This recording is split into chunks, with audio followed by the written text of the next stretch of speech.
Ram phone उठा यार। रुक साले।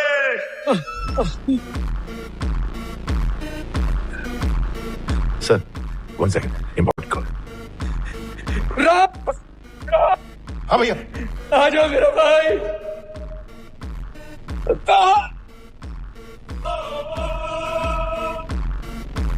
मारो इसे। रोक। क्या हुआ? इसने किसी को यहाँ का लोकेशन भेजा है।